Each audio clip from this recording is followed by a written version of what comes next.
Hello, today we're talking about Nigeria, specifically starting with Nok, the Nok culture, of which we know very little, and is roughly 2,000, 2,500 years old. And then we're going to be talking about the Yoruba, which is the largest people group in Nigeria. So let me go ahead and share my screen. So again, we're talking about Nigeria here.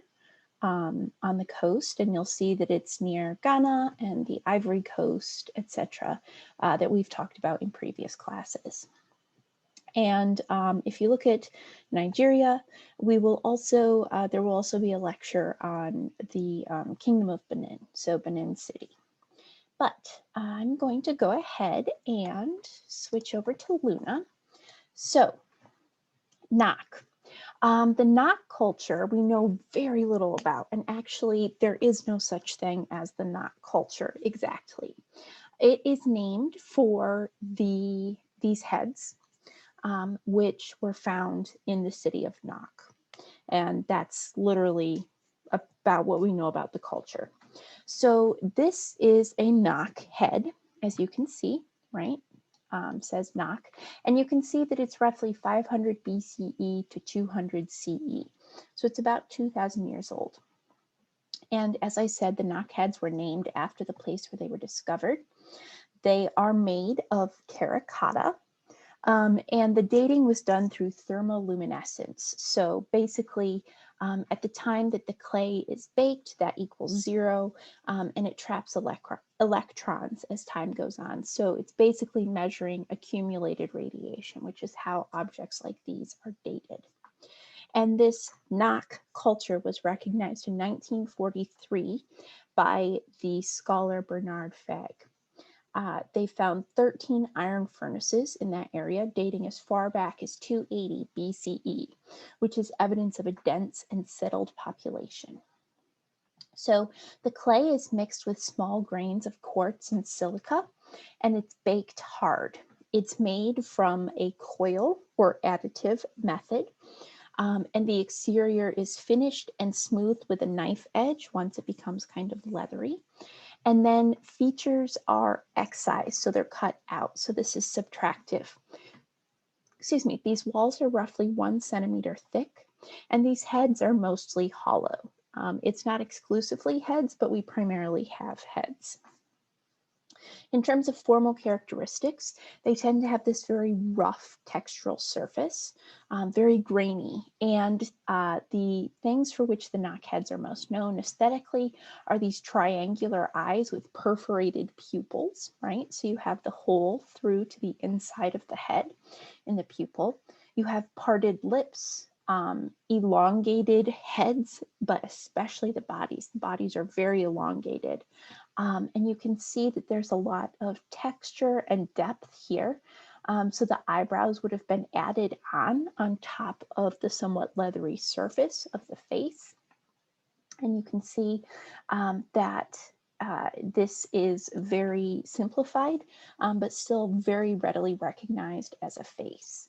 And Bernard Fagg, the individual who found these objects, he's the one who coined the term African proportions, which you may or may not have heard of. But African proportions is the idea that African works tend to have 1/3 or 1/4 of the total of the body focused on the head, rather than the roughly 1/8 that it is in Western proportions. And the reason for this is that the head is the most important. In Nigeria, the head is the seat of the soul. And for this reason, the head is aggrandized. Next and most important is the torso. It has the organs. It also has the belly button, which the umbilical cord is seen as a connection back to the ancestors, and the ancestors are very important. And finally, you have legs and arms, which are seen as least important, and they're often undetailed and greatly shortened. So we say that Fagg discovered this, this culture, but these objects were well known in the area to the Nigerians. I believe it's this head, or one similar, was being used as a scarecrow's head. It was noticed by Fagg, and then there was digging. in various areas for farming and water irrigation. And these figures were being found and they were seen as bad luck by many.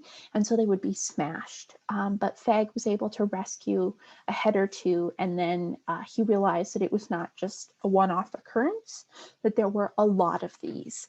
But because of the way that these have been discovered, often through citizens digging or being used as a head of a scarecrow, that sort of thing, they're often decontextualized. So we do not know what surrounds these objects, right? So if you think about, say, the Egyptian mummies, right? You have the context of everything that is in the tomb with them. And so we know a lot about their beliefs of the afterlife, etc., simply based on the tomb goods, right? The burial goods. With the Knock figures, we really don't have this. And unfortunately, these Knock figures are extremely valuable. They have become just very, very, very desirable and very costly in the number of millions in order to get these, which has led to a lot of black market sales and digging. But then there are also pieces that are found that are not, they can't be reconstructed into an object. And so those are ground. And interestingly enough, the thermoluminescence, the dating method that I mentioned earlier, the way that this is done is you take a very small plug, right? So just like a little piece of the clay, and you take it from an unobtrusive area, which is usually somewhere in the bottom and the back. And so forgers have learned to take terracotta from the Knock period and to really concentrate it in the areas where it's most likely that a scientist would take a plug in order to date it, which is one way of getting around the dating for these forgeries. So very interesting. Unfortunately, we know very little about these objects. You can see that, again, all of these have the triangular eyes, perforated pupils, the additive or added on eyebrows, very tubular, often triangular, highly abstracted, rough surface. But again, we know very little beyond the aesthetic qualities. So, next up, this is the Oni figure. This is from the 11th to 12th century, and it represents the sacred Oni, or the king of Ife. And so what you see here is the regalia of a king. And this is, it's about 18 inches tall, and it's made of brass. Other objects are found that are somewhat similar to this. So this is a complete figure. You can see the regalia, the coral beads, various other elements that we'll be talking about in just a moment. There is also this torso of a king, which is from roughly the same time period. Again, you can see the regalia, but it's not complete figure. Interestingly, you may notice that with these objects, the head is much more what we would expect in terms of Western proportions compared to the body. So this is a much more realistic imagery. And it's very different from what we are accustomed to. In 1938, there was a house foundation being dug near the Oni's palace, or the king of Ife's palace, where they discovered 13 heads. And the next year, 4 more heads and this torso were found. So they're clustered. So these are subject to a lot of racism because the way in which the figure is depicted here is very different from what we expect from African art. And in 1910, a German anthropologist visits Ife, and they hadn't uncovered all of these objects yet, but they had several of these more naturalistic sculptures. And he decides that Africans could not have created these because A, they don't look like a lot of the African art that we're seeing with the African proportions. B, this is very skilled metal casting that we're seeing here. And so this anthropologist decides that there must have been a lost Greek or Phoenician colony in Africa because obviously there's no way that the Africans could have made this. And again, really repugnant viewpoint. I'm just expressing the sentiment of the time. So shockingly, archaeological dating, etc., has proven that Ife and the subsequent sculptures are entirely African with no foreign influence. So what do you know? Shocker. There is this persistent prejudice that Westerners must have made these sculptures, however. The life-size brass heads are the best known. These are, not a ton is known about them. They're likely royal portraiture. These are idealized portraits. So an idealized portrait is depicting an individual, but making their features more perfect, more attractive. So something that you'll notice about this is that there are these striations on the face, and then there are these holes around the head. And you can see that it is obviously lacking a body, and these often have holes around the base of the neck. So you can see that not all of these elements are consistent, but there are a lot of similarities, and several of them have deep perforations surrounding the mouth, as you can see here in this figure and the central figure here. These are replicas, but they are cast from the originals. The originals live in Nigeria and rarely leave. So these were cast by the British Museum. Okay, so what do we know about these? Well, these are very old. Okay, the striations, we're not sure what the striations are. It's possible that this is a form of scarification. This is not certain, however, because this type of scarification is not currently known in Africa. It has not persisted if it was once practiced. It could be, again, this is all speculative. It could be a way to reflect the light to create an interesting surface. Something that is still practiced by the Yoruba people is a veil of beads over the face of the king. So this could potentially be an abstraction of the veil of beads.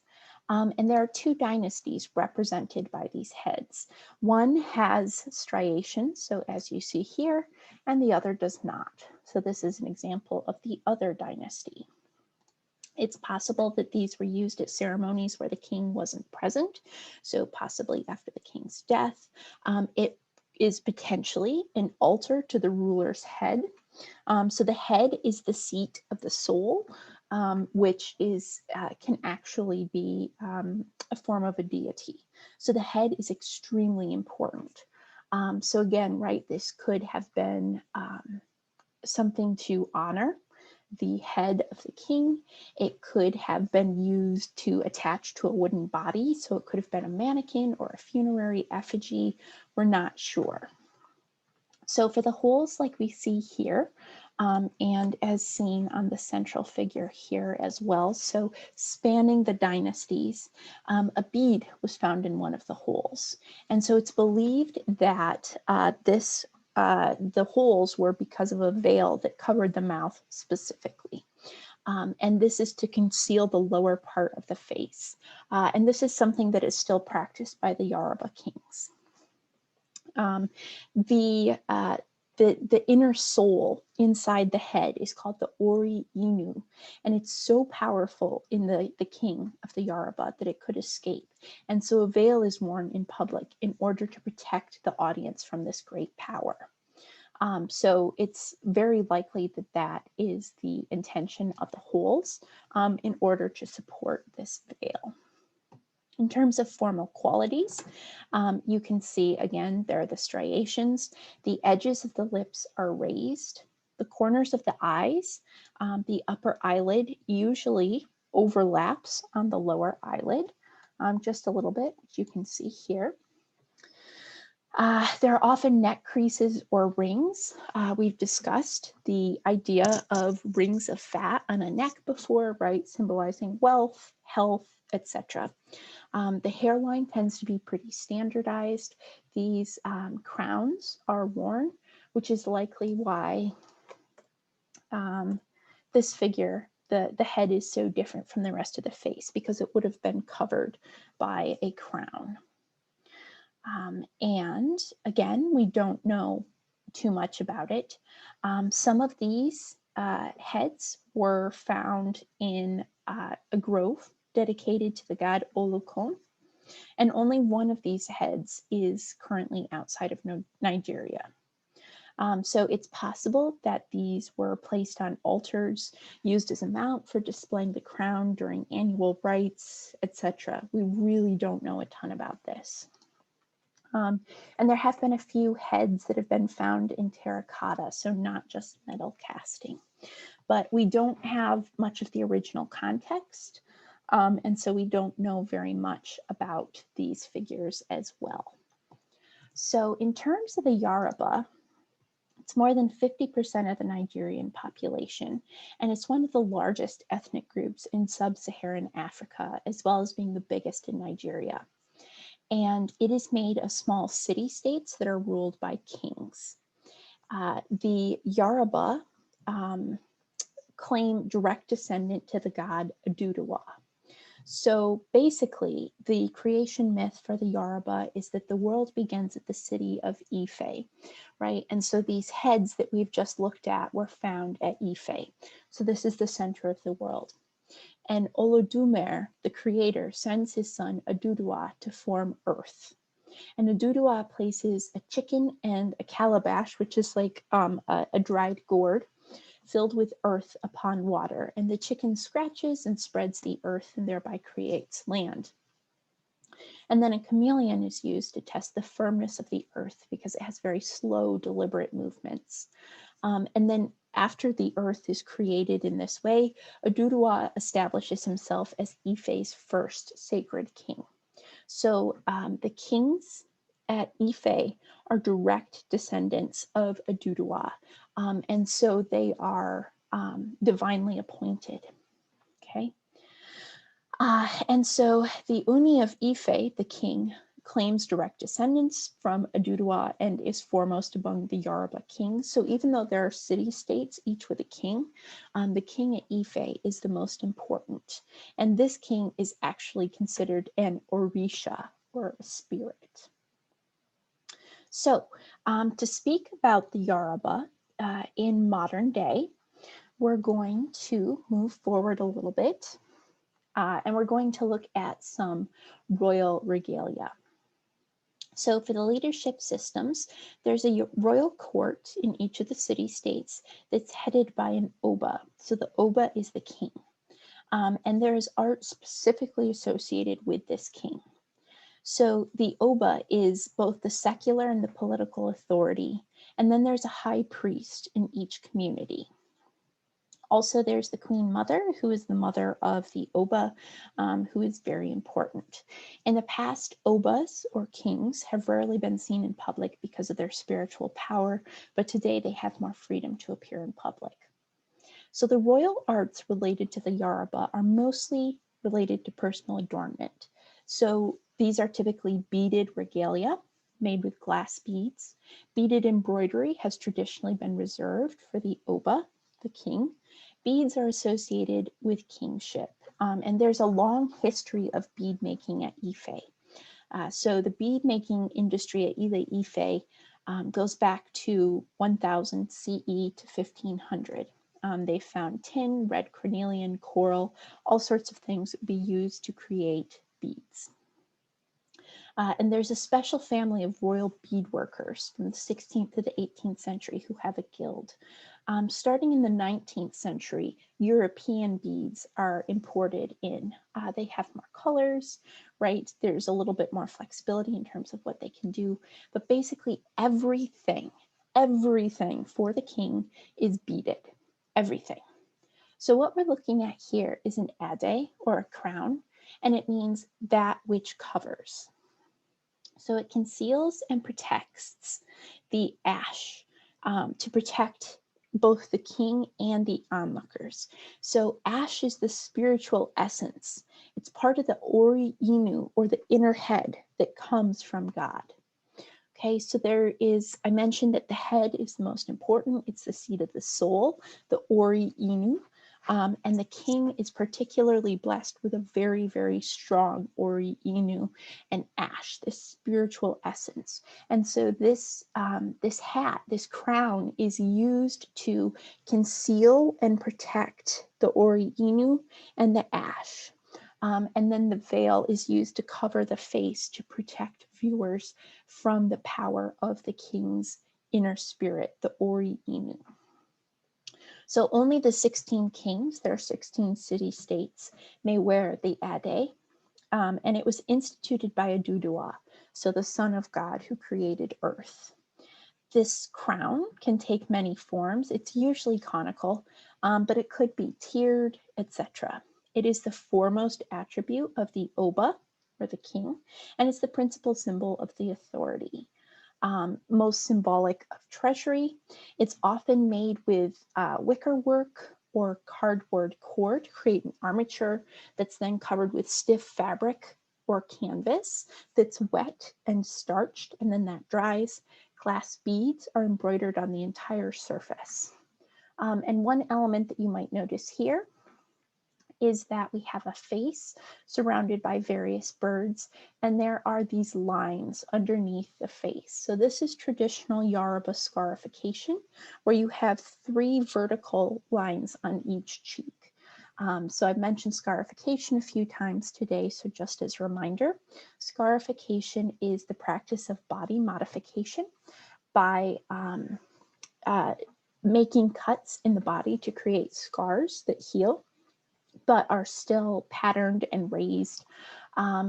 It can take a lot of different, oh, well, it helps if you, scarification. Okay, sorry about that.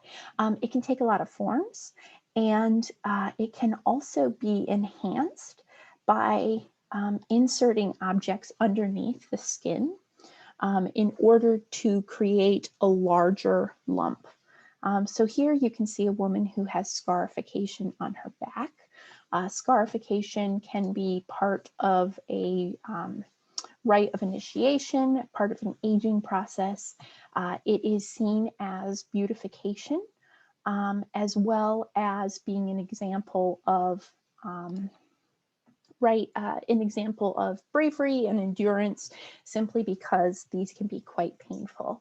And you can see how the scar tissue is quite thick. So this was probably pretty extensive scarring that was required. So the scarification, the 3 lines are standard, and this is not a Yoruba woman. This is just an example of scarification. Okay, so we have this scarification, which is commonly seen on the peoples, and we have all of these various birds, and the birds represent different species, and they each have meanings, such as some of them are a royal symbol, others are symbolize purity. Sometimes there are 16 birds representing the 16 sons of Aduduwa, and also the 16 city-states. So birds refer to our mothers, which is the collective term for all female ancestors and deities and the living elderly, who are called witches, but not in the term, not in the way of that we think of witches in the West. And they have the ability to transform into birds of night. And so the king is not able to rule without drawing on the powers of women. So women are closer to the less visible world and can predict the future. And this is going to come up again when we look at the Gelede masquerade. So a couple of last things about the Ade.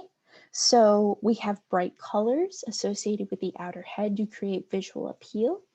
In the past, when European diplomats have visited, the Oba has remained hidden behind a screen as well as behind the crown. So the crown itself actually functions as an Orisha, or a spirit, a deity. When it is placed on the head, the inner head becomes one with the royal ancestors. And so you can see how, combined with the very powerful Ori Inu, the inner head of the Oba, the king, combined with this very powerful symbolic figure, would allow for the king's power to join with that of the ancestors. And this is not complete until there is a packet of secret medicinal herbs placed in the top. So again, right, this is similar to what we've seen with the application of the hail of the Mende people, etc. Right, this idea of the power within nature and using that, harnessing that power of nature in special ways in order to enhance one's spiritual powers. So the Yoruba have a worldview that features two realms. So you have the visible, tangible world of the living, the earth, and this is called the Aye. And then there is the Orun, which is the invisible spiritual realm of the ancestors, gods, spirits, Orisha. This is where the king operates. And in between, there is an intersection between the two realms. And this is called the Orita Meta. This is the middle realm or the crossroads. And this is where diviners work. This is where diviners can see. And this is what they use to create their prophecies. So this is another example of an Ade. My apologies for not showing this before. And we are going to discuss divination right now. So if you are familiar with voodoo, which incorporates a lot of elements of Yoruba religion, there's this concept of the crossroads, right, which is just a cross. And so this comes from this element of Yoruba religion, the Orita Meta. And so this middle realm, this intersection between the two realms, this is where Ishu and Orunmila stand at the threshold. So Orunmila is androgynous. He's orderly, he's remote. His composure keeps him remote from people, but he is invoked in royal Ife divination. Ishu is the opposite of Orunmila. He represents chaos. He's a trickster. He can give both good and bad luck. And if you want good luck in the future, you must appease Ishu. And so these two figures mediate between humans and the gods. Doing divination, utilizing the Orita Meta allows you to attempt to change the future if you dislike what you see. So we have several gods. There's a pantheon of gods. You have sky gods, you have ancestor gods, you have the creator god Olorun, you have sea gods, nature gods. These gods are not idealized. Somewhat similar to Greek and Roman gods who had their own personalities and their foibles, but they're not as idealized as the Greek and Roman gods. So they have good and bad traits. They can be helpful or they can be harmful. So Ishu, as I mentioned, can be a trickster. He loves to get involved. He loves to have fun, and his idea of fun is not necessarily a human's idea of fun. He is the god of the marketplace, of gateways, of crossroads. Basically, anywhere that luck is invoked, Ishu is there. He's often depicted on house posts, on doors, divination trays, etc. Whereas Orunmila is never depicted. He's only invoked by name. So there are a few tools, and I'm going to talk briefly about the tools and then the process of divination. So what we're looking at here is a divination tray. This is an Opon Ifa, and it has a stylized face of Ishu at the top. So this is the trickster god. Again, you can see the Yoruba scarification underneath the eyes, and there's relief carving surrounding it, and other symbolic forms can be on the tray. The other tools of divination, this is another example of a tray. Other tools that are used include the eroke. This is an eroke, and this is a tapper for divination. And so this features a phallic shape. So phallic is the more academic term for something that is kind of penis shaped, right? So long, tall, elongated, which is what we're seeing here, even though this is a woman who is depicted. And so this phallic shape is associated with Ishu. You typically will see an elongated head, right? So this is emphasizing the ash, right? The inner spirit, the inner head. There are often large eyes that are bulbous. It's used to make a sound on the Opan Ifa, the tray that we just looked at. And this noise is used to draw the attention of the gods. So you would use an ivory tapper for royalty. Wood is more common for non-royalty. You have the Agere Ifa. This is the divination bowl, and this holds palm nuts. It's often made of wood or ivory and is rubbed with camwood or kaolin. These are various natural substances. And this is the property of the diviner. So the diviner is the person who has the powers to see into this middle realm, this crossroads. He can predict the future. He can also help you try to change the future. He can tell you what you need to do in order to appease the gods and change the future. And so this diviner is called a Babalawo. And so this is the property of the Babalawo. And the shapes are often used to reflect the needs of clients. So the way that divination works, and you should read about this in one of the articles, and you'll also see a lot of great images in that article, is that the Babalawo sprinkles sawdust on the Opan Ifa, so this tray, and then in the sawdust, the Babalawo, the diviner, draws crossroads, right? So makes a cross. Ishu and Orunmila are then invoked through an incantation and tapping the edge of the tray with the eroke, the tapper. The Babalawo then takes 16 palm nuts out of this container, and then he would throw them and then read the configurations. So there are 16 nuts, right? So think about the symbolism of 16. There's the 16 city-states, the 16 sons of the creator god, etc. And each of these palm nuts is paired. So there are 8 sets of designs. Each pattern has a name and a verse and a song associated with it. There are 256 verses because there are 256 different ways that these palm nuts can be combined, and all of them must be memorized. So this is really a lot of work for the Babalawo to memorize this information, and so they have to be very skilled. And so these configurations and the verses are memorized and then provided to the client, and it's up to the client to apply that verse to their own life. So divination happens because before you are born, everyone selects their own destiny. But once you are born into the physical world, you lose what that memory of the destiny is. You lose your memory of the previous world. And so you no longer know what your destiny is.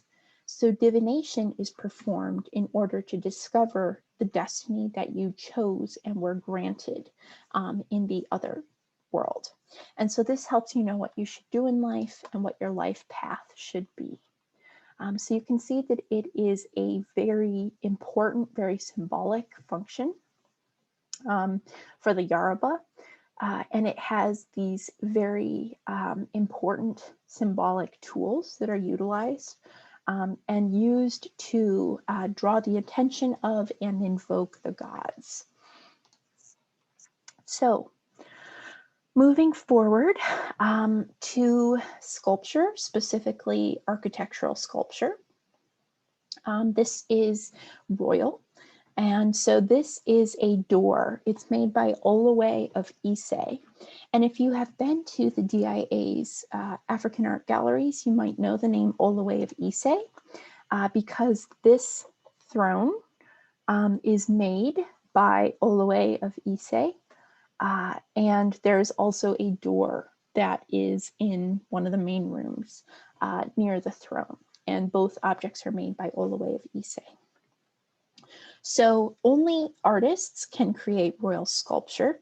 They have to be part of this guild and be a person of good character, observant, have a photographic memory, be friendly and display interest in others. the best artists in the kingdom, all the kings want their work, right? So remember, there are 16 kings, although the king at Ife is the most powerful. And so these artists are typically have been itinerant, right? So they travel from kingdom to kingdom creating works. And the most famous of these is Oluwe of Ise. And he was a Yoruba sculptor. He worked from the 1910s to the 1930s. And he had somewhat more naturalistic proportions and a very elongated style. So you can kind of see that here. The heads are not quite as big as some of the objects that we have seen previously, but the figures are quite elongated and again, very stylized. So what we're looking at here is the throne that is in the DIA's collection. And you can see that, again, the heads of these figures are emphasized, right, because of the Ori Inu and the ash that is inside, and the blue comes from indigo. So the blue is applied, and we're going to see that blue in just a moment with something else. So Oluwe of Ise is still very well known. He still has praise poetry sung to him, and he made everything from doors to chairs to bowls to musical instruments, and died in 1938. He spent 4 years at the palace in Akire, which is northeast Yoruba, 1910 to 1914, and it's said of him that he made the whole palace beautiful. And so we can see that there are objects. This is the door from the Royal Palace in Akire, made by Oluwe of Ise, which is in the DIA, the Detroit Institute of Arts. There's also a door in the British Museum, which is quite famous. So you have a variety of scenes. And these are called registers, right? So they're each discrete scenes, and they do not necessarily overlap. So the figures in the top register are not necessarily standing upon the figures in the one below them. These are discrete individual scenes. So for the door that is in the British Museum, it was actually removed with permission from the king and the consent of Oluwe of Ise. It was actually a gift to the British Museum in exchange for a throne.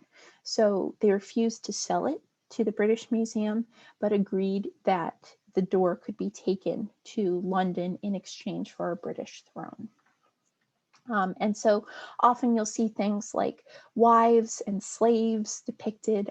You might see the faces of ancestors depicted. They can have narrative scenes, etc. So, right, this is the throne. Also veranda posts. So again, you can see this elongation, but look at the size of the face of the head in comparison. It's much smaller than what we have seen before. So this would be the senior wife of a king who is seated here, and you can see that he is wearing the ade, the crown. Okay. All right, so I think the last object before we talk about two masquerades is the Ere Ebeje. So this came up in class, and these figures are called Ere Ebeje, or twin figures. So in Yoruba, among the Yoruba, roughly 45 out of 1,000 births are twins. This is an extremely high rate of twinnage, and it's not entirely sure why that's the case, but it is quite common among the Yoruba. Now, unfortunately, twins have a higher risk of infant mortality rate. They are more physically frail, but they are seen as being powerful and important, and they can bring good fortune to the mother.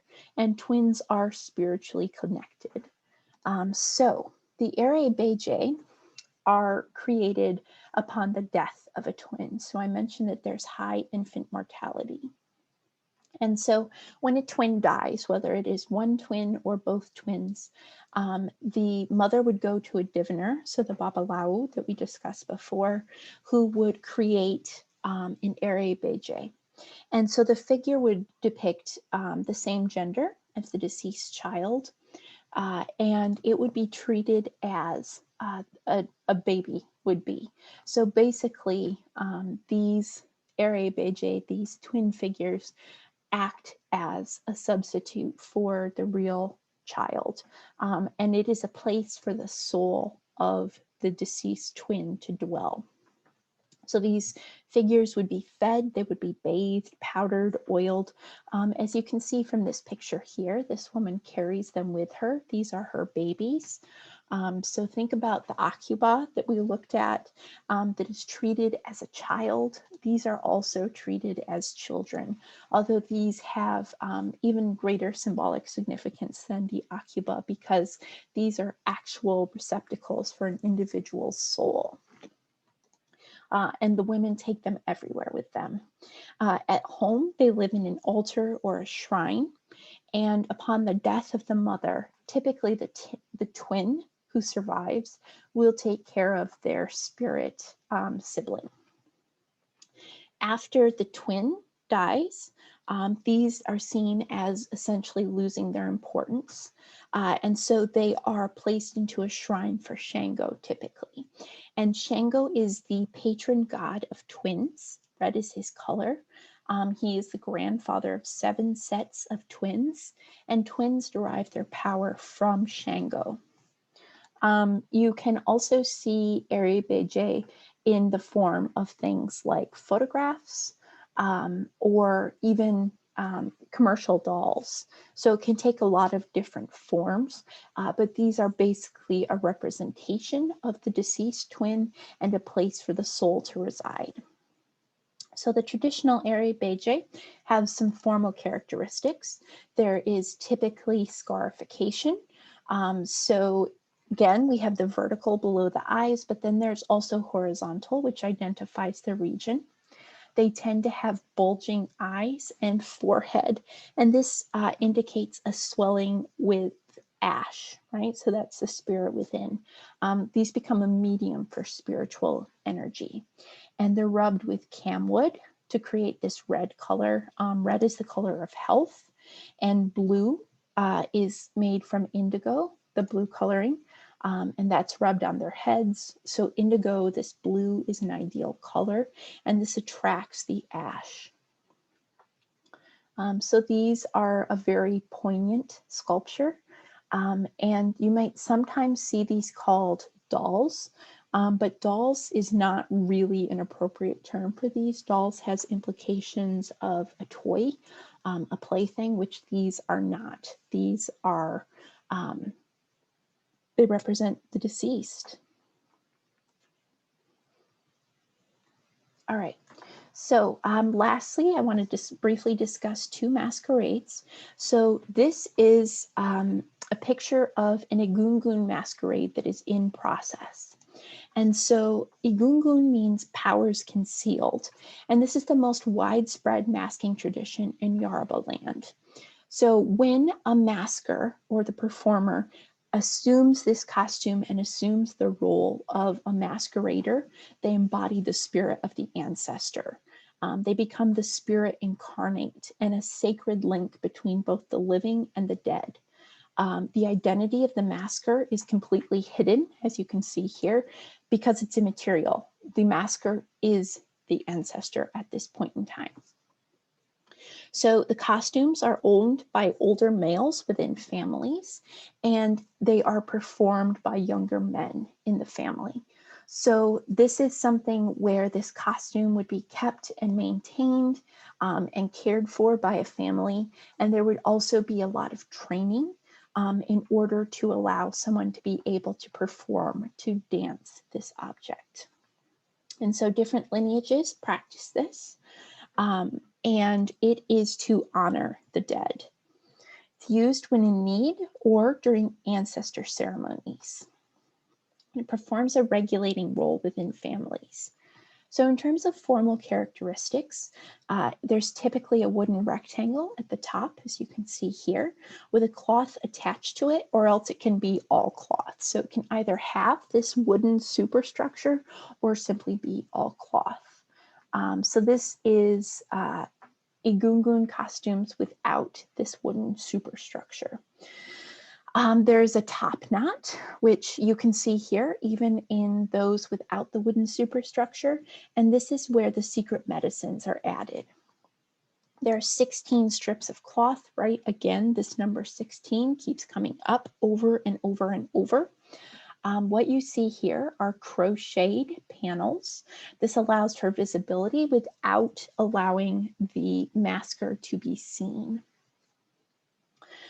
And when this is danced, you can see that the costume really spreads out. It's a very voluminous costume.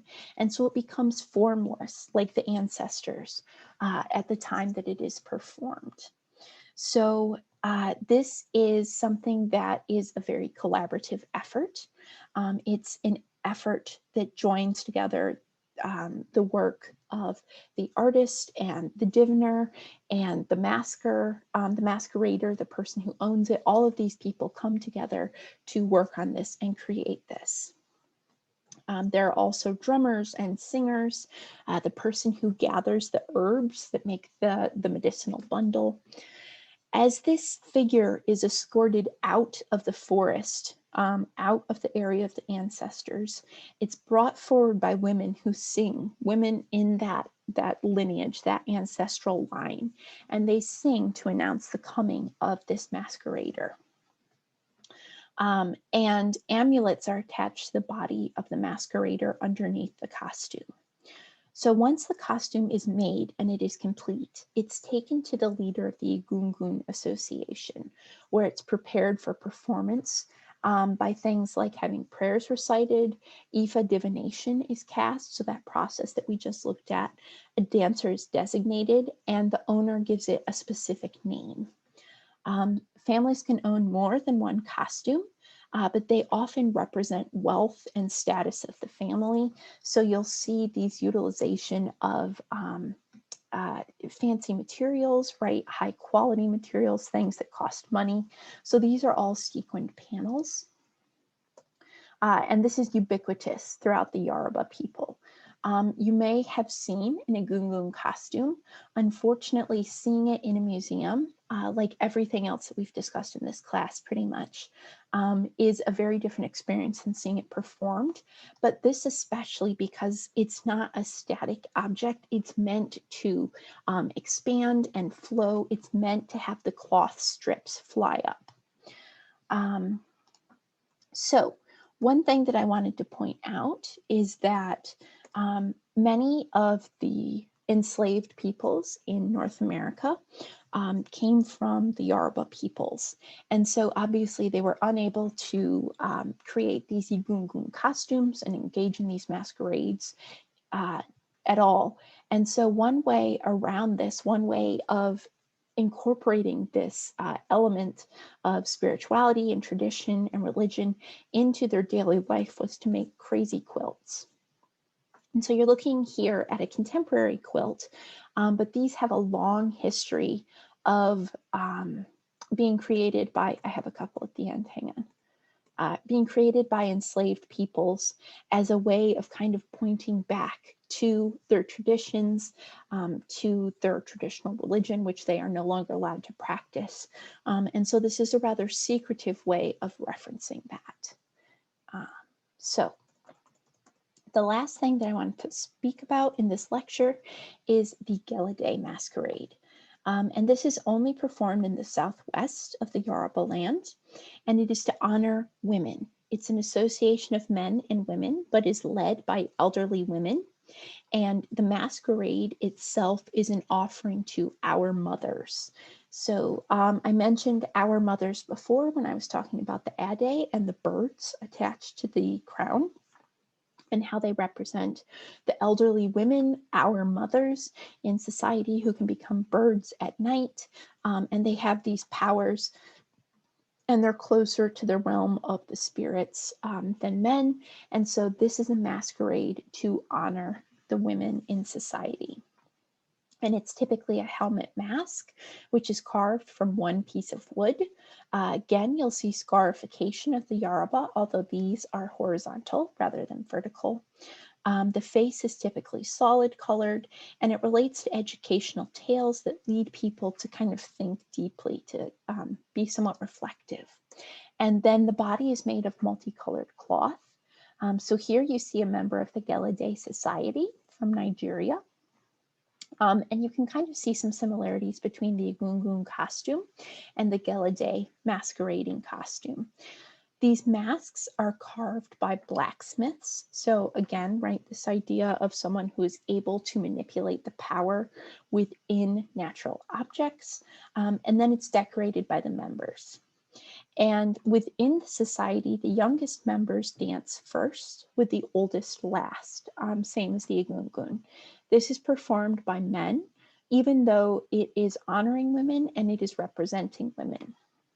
So the women sing songs while the men dance, and they're dressed as women, these dancers. They wear wooden breasts and buttocks, all these things to kind of accentuate the feminine form.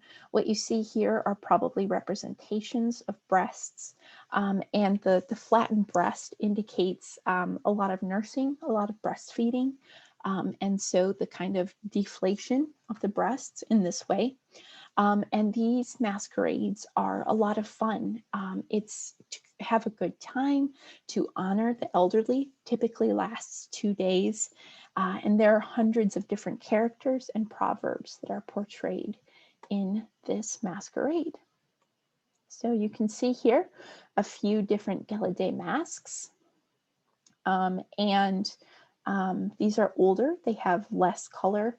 But again, as much of what we have discussed in this class, this religious practice is traditional and has been practiced for a very long time and is still ongoing. So that is it, and I'll talk to you again soon.